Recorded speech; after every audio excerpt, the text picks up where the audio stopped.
안녕하십니까. 암호화폐 정보를 전달해드리는 닥터 비트맨입니다.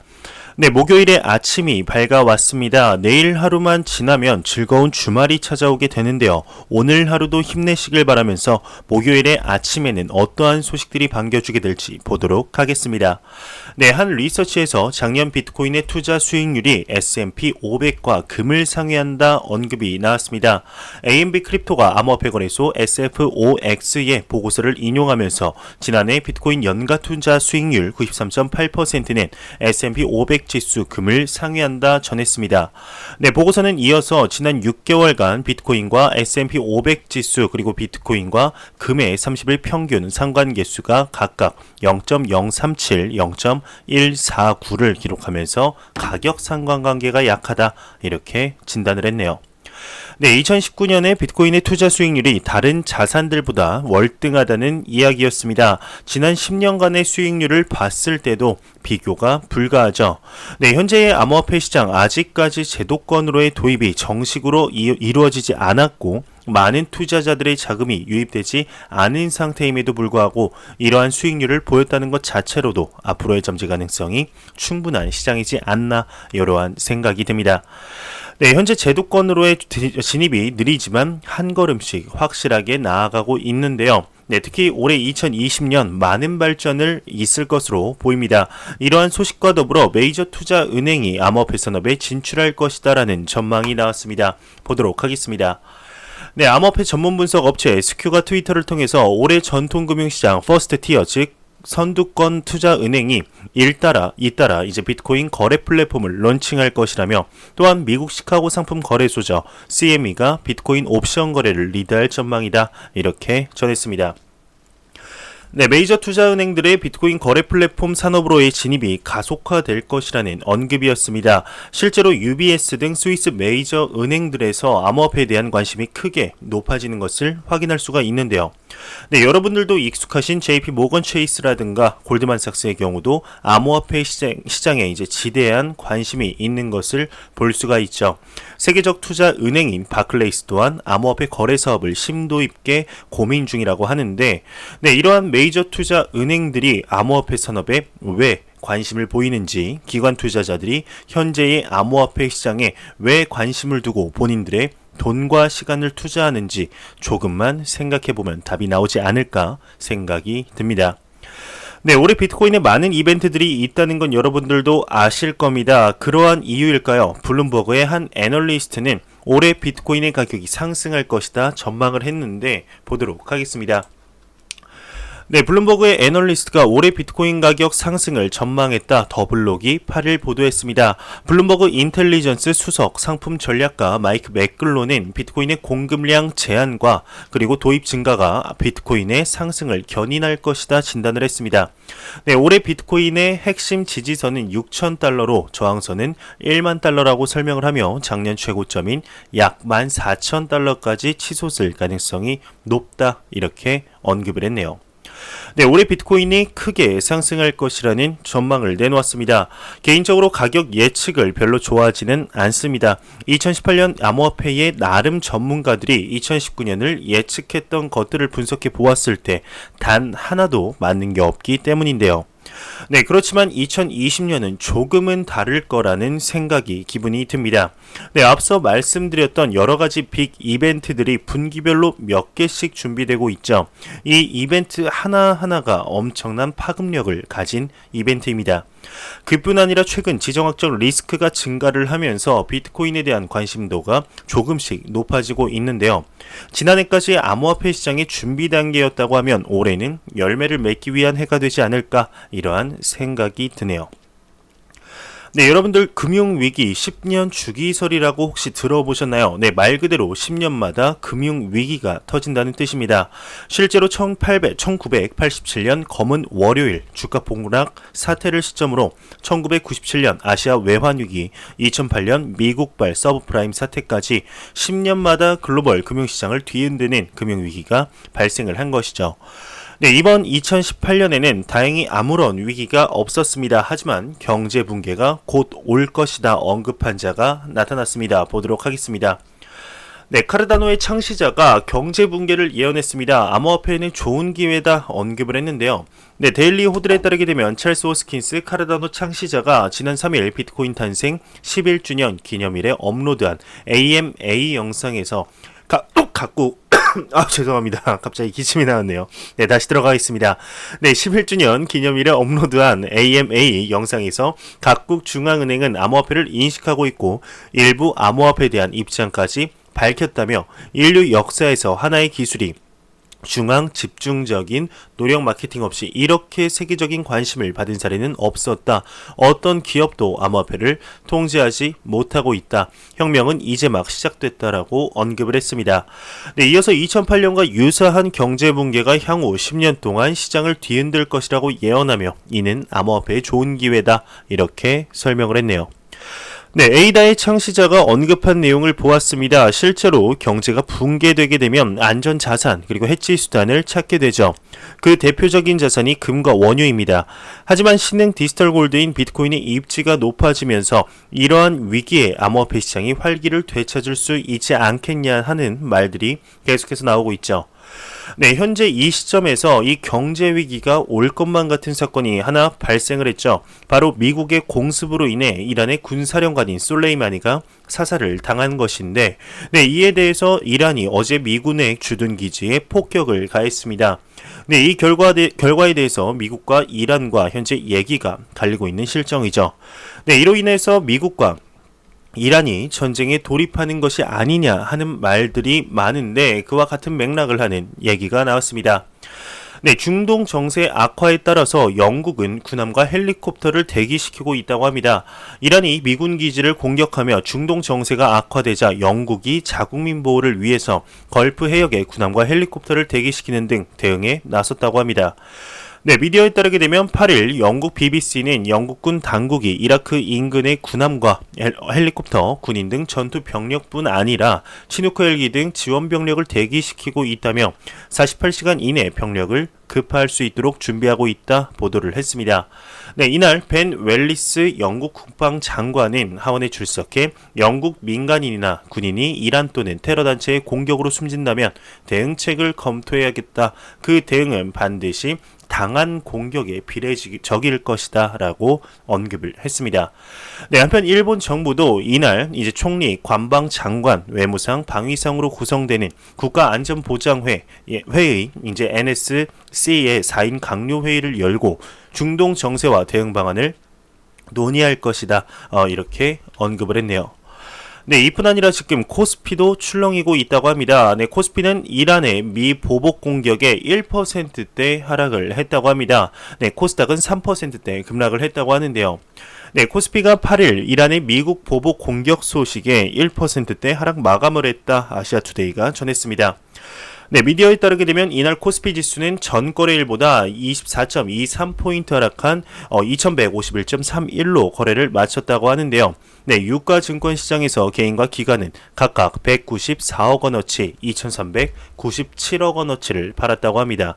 네, 외국인은 2,593억 원어치를 샀다고 하네요. 네, 현재 미국과 이란의 국제적인 정세가 악화되면서 미 증시마저 출렁이는 상황이 왔습니다. 이러한 군사적 긴장이 고조됨에 따라서 비트코인 시세가 급등했다라는 의견들이 많은데요. 네, 이번 암호화폐 시장의 상승에 대해서는 이제 테더의 5억 달러 발행 때문이다라는 의견과 아니다, 비트코인의 이런 국제 정세 속 해지 수단의 역할을 하는 것이다라는 의견으로 갈리고 있습니다.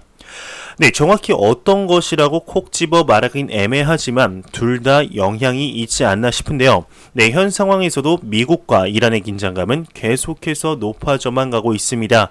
네, 과연 앞으로의 상황은 어떻게 진행이 될지, 그에 따라 암호화폐 시장에는 무슨 영향이 있게 될지 지켜보도록 하겠습니다. 네, 2019년은 OTC 거래, 즉 장외 거래가 활발했던 한 해였습니다. OTC라는 단어는 많이 들어보셨을 텐데요. 이 장외 거래라는 것이 이제 거래소 밖에서 이루어지는 거래를 뜻하게 됩니다. 전통 금융권에서 이제 채권은 대부분 장외 거래로 이루어지게 되는데, 간단하게 말씀드리면 금을 KRX 금시장이 아닌 금은방에서 금을 사고 파는 것 또한 장외 거래에 해당한다고 보시면 될 것 같습니다. 네, 암호화폐 시장에서 장외 거래는 주로 채굴업체와 크립토 펀드 등 기업이 하는 것으로 알려져 있는데요. 이들은 대량으로 거래를 하기 때문에 장내 개인 투자자의 유동성으로는 부족하게 되죠. 네, 이러한 장외 거래 서비스를 2019년 9월 바이낸스에서 런칭을 했는데 이 리서치에서 한창 암호화폐 시장의 하락장을 면치 못하던 12월 이더리움과 리플 XRP의 구매가 증가했다고 합니다. 보도록 하겠습니다. 네, 바이낸스의 리서치는 12월 고래들의 OTC 거래에서 이더리움과 XRP의 구매가 증가했다 언급을 했습니다. 네, 주요 암호화폐 거래소 바이낸스가 공개한 최신 월간 보고서에 따르게 되면 대형 기관 고래들이 12월부터 이더리움과 XRP 구매가 증가하고 있다는 것을 보여주고 있다고 하는데요. 바이낸스가 운영하는 OTC 장외거래 시장에서 12월에 대규모 투자 경향을 분석했다고 합니다.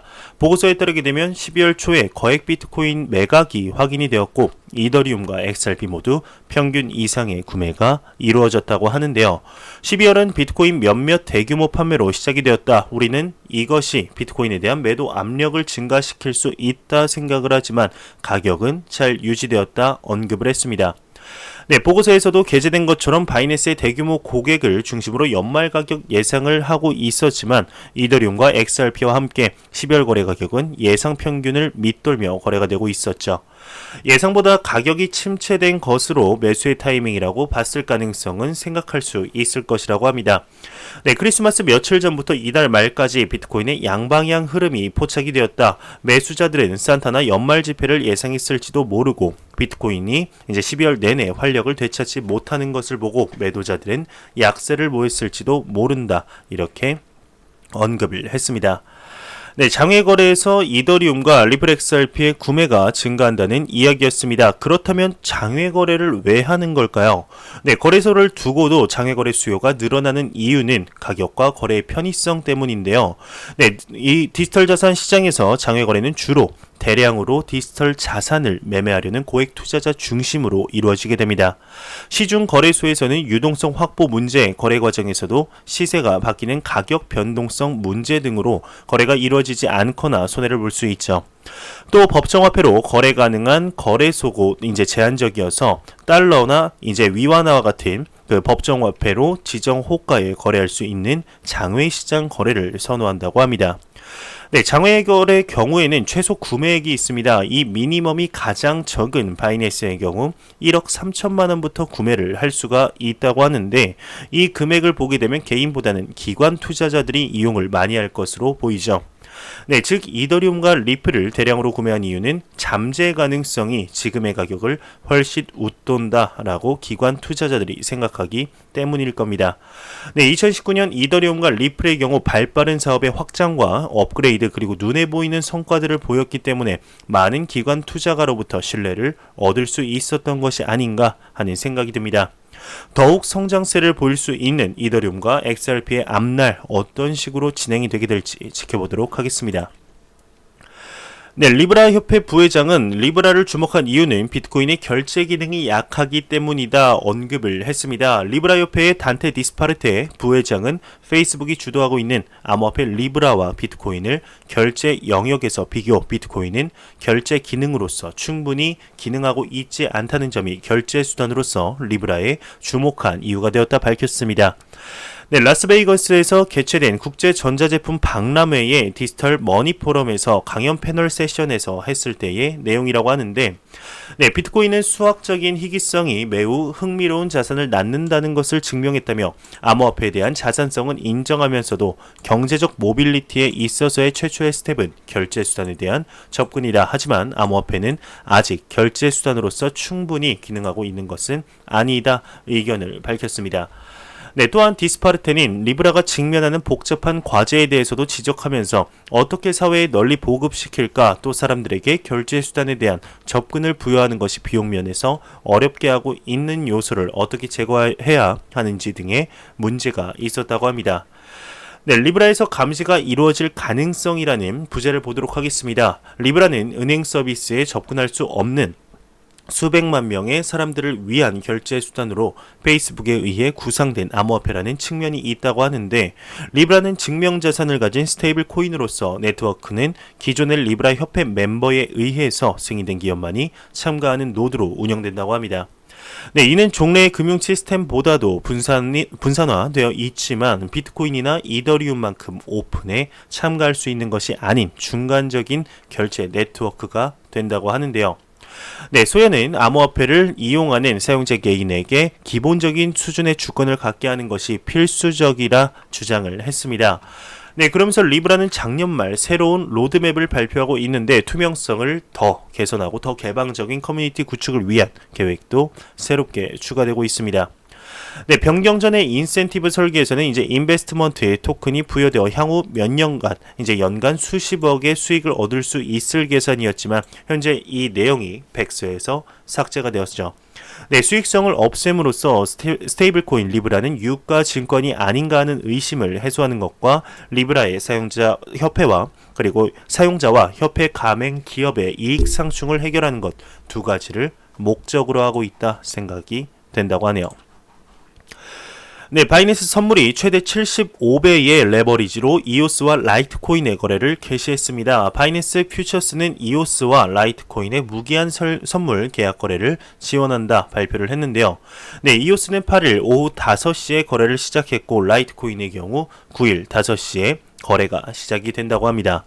네, 사용자는 이들 종목의 1에서 75배까지의 레버리지 중 선택할 수 있다고 하는데, 바이낸스 퓨처스는 비트코인, 이더리움, 비트코인 캐시, XRP, 이오스, 라이트코인 등 6종의 암호화폐를 지원한다고 하네요.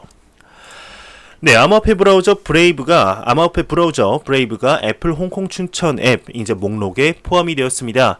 네, 애플 홍콩의 앱스토어가 안티 광고 프라이버시 브라우저이며 베이직 어텐션 토큰의 브레이브를 추천하고 있는 것으로 이렇게 나타났습니다. New Apps We Love라는 추천란 리스트에 오른 것인데요. 네, 지역에 따라서 애플이 추천한 앱도 다르지만 홍콩은 현재 민주파와 정부의 충돌로 프라이버시를 더 추구하는 지역이 되고 있기 때문에 프라이버시 기능이 강화되고 있는 브레이브에 대한 수요도 높아지고 있는 것으로 보이고 있다고 합니다. 네, 12월에는 브레이브의 월간 활성 사용자는 1000만을 달성하며 10월보다 200만 명이 증가하고 있다고 하는데요. 네, 한편 향후의 염려사항으로서 어플리케이션으로부터의 암호화폐나 앱에서의 이제 액세스 요강이 있다고 합니다. 네, 이는 애플의 어플리케이션 심사 기준은 높고 암호화폐 관련 기능에 대한 제한이 종종 확인되고 있다고 하는데, 네, 구체적으로는 마이닝 관련 앱이 모두 삭제된 것 외에도 전날에도 미 최대 거래소 코인베이스의 iOS 월렛 앱이 앱에서의 이제 액세스 기능을 삭제하는 움직임이 확인되었다고 합니다.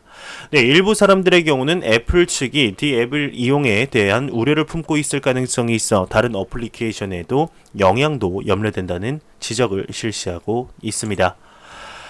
네, 또 바이낸스에 관한 소식인데, 이제 호주 산불 사태에 100만 달러 상당의 바이낸스 코인 BNB를 기부했다고 합니다. 네, 바이낸스는 현재 호주에서 일어나고 있는 산림 화재에 대해서 암호화폐 기부 활동을 선도하고 있다고 하는데요. 이에 바이낸스 측은 100만 달러 하나로 약 11억 7,050만 원 상당의 바이낸스 코인을 호주 산불 기부에 기부하겠다 발표를 했습니다. 네, 바이낸스 CEO CJ는 호주 전역에서 산불이 타오르고 생태계와 지역사회에 치명적인 영향을 미치는 것이 고통스럽다며 암호화폐 업계로부터의 지원을 호소하고 있는데요. 대규모 산불로 적어도 25명이 사망하는 인명피해도 발생을 했고, 최소한 주택 1588채가 파괴되며 653채가 일부 손실이 되었다고 합니다. 네, 초원이나 숲 등 대략 아이슬란드 크기와 맞먹는 1천만 헥타르 가까이 피해를 받았다고 하는데, 야생생물에도 심각한 피해를 미치고 있어 8,000마리의 코알라가 희생이 되고 있다, 이렇게 보도가 나왔습니다. 네, 이더리움 클래식이 공식 트위터를 통해서 이더리움 클래식 아가타 하드포크 블록 높이가 957만 3천에서 진행될 예정이기 때문에 노드 운영업체는 해당 노드를 업그레이드해야 한다, 이렇게 밝혔습니다. 네, 디크립트에 따르게 되면 마스터링 비트코인의 저자 비트코인 보안 전문가 안드레아스 안토노플로스가 7일 크레이그 라이트 클라이만 재판 원고 측 전문가로서 재판 증언을 했습니다. 구체적인 증언 내용은 알려지지 않았는데 사토시 어페어 저자 앤드류 오헤이건도 오는 15일 증언할 예정입니다. 네, 앤드류 오헤이건은 사토시 나카모토의 정체와 관련한 책을 쓸 때 크레이그 라이트와 함께 시간을 보낸 바 있다고 하네요. 네, 전 벡트의 CEO는 CFTC 감독농업위원회에서 활동을 한다고 합니다. 작년 12월 미 조지아주 상원 의원에 지명된 켈리 로플러 전 벡트 CEO가 상품선물거래위원회 CFTC를 감독하는 상원 농업위원회에서 활동한다 코인데스크가 보도를 했습니다. 네, 상업농업위원회는 CFTC의 소관 업무를 정하는 것과 더불어 CFTC 위원 및 위원장 지명 승인과 CFTC를 연방 규제기관으로 재승인하는 일을 한다고 하는데, 이를 두고 일각에서는 이해충돌 가능성을 우려하고 있다 미디어는 전했습니다. 네, 제가 준비한 소식은 여기까지입니다. 마지막으로 코인마켓캡에서 가격 보고 마무리하도록 하겠습니다. 네, 지금 리플 XRP 기준 0.95% 오른 0.21달러, 비트코인 같은 경우는 5.86%로 계속해서 상승세를 유지하고 있습니다.